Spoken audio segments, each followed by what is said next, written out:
That is not a bill that cares about the working people. It is not an America First legislation. It is the billionaire first legislation, and we should all vote against it. But I just want to say this. It's really nice to hear my Democrat colleagues suddenly take an interest in working Americans again. Did you pick up on that theme today? Let's be clear. Working Americans stopped trusting Democrats a long time ago. That is a fact. It's being called one of the most explosive budget battles in modern American politics. Republicans are calling it a big, beautiful bill, a turning point for the country. Democrats, led by Ilhan Omar, call it a disaster, a betrayal, a brutal transfer of wealth from the poor to the rich. And what's really inside? That's what you need to know. If you care about what's happening in this country, if you're the kind of person who wants to stay informed, cut through the noise, and make up your own mind, hit subscribe. And share this with someone who needs to see what's really going on. Republicans are celebrating this bill like it's a national victory. They say it's pro-family, pro-worker, pro-growth. They promise $10,000 in household savings, full deductions for small businesses, and permanent tax breaks. They praise Trump. They invoke God. They talk about founding values and a new golden age for America. But Ilhan Omar calls it what she sees, a big, ugly bill. But I just want to say this. It's really nice to hear my Democrat colleagues suddenly take an interest in working Americans again. Did you pick up on that theme today? Let's be clear. Working Americans stopped trusting Democrats a long time ago. That is a fact. They're looking to this side of the chamber. They're looking to the Republican Party and our principles to deliver the relief and the reform that they have long demanded and they most certainly deserve. This big, beautiful bill fulfills all the promises of the America First agenda. It is the people's bill. It is made for and shaped by the most diverse coalition of American voters in American history.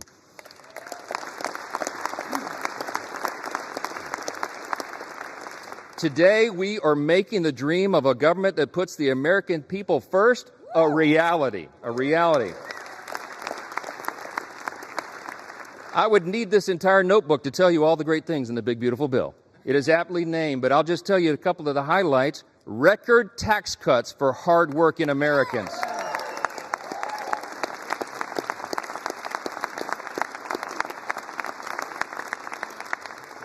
Historic savings at the same time to end reckless spending.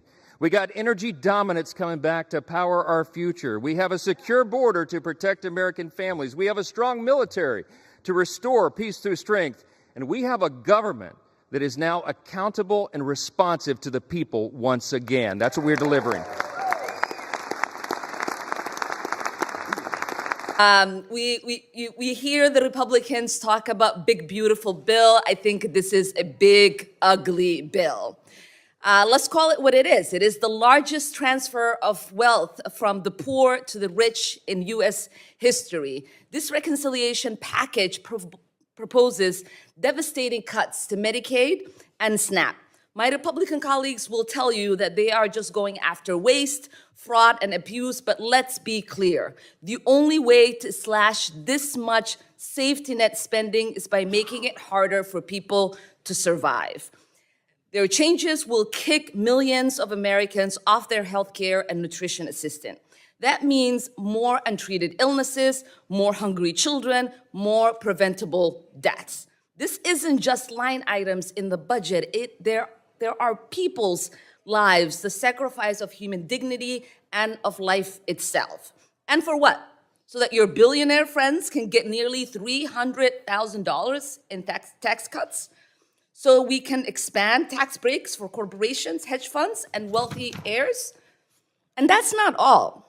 This bill includes plenty of other harmful giveaways, like new mining leases on public land, including the Boundary Waters in Minnesota. More than double the funding of ICE as it disappears innocent people, and more money to line the pockets of military contractors. And this whole proposal is held together by gimmicks designed to hide the real cost of showering the rich with permanent tax breaks.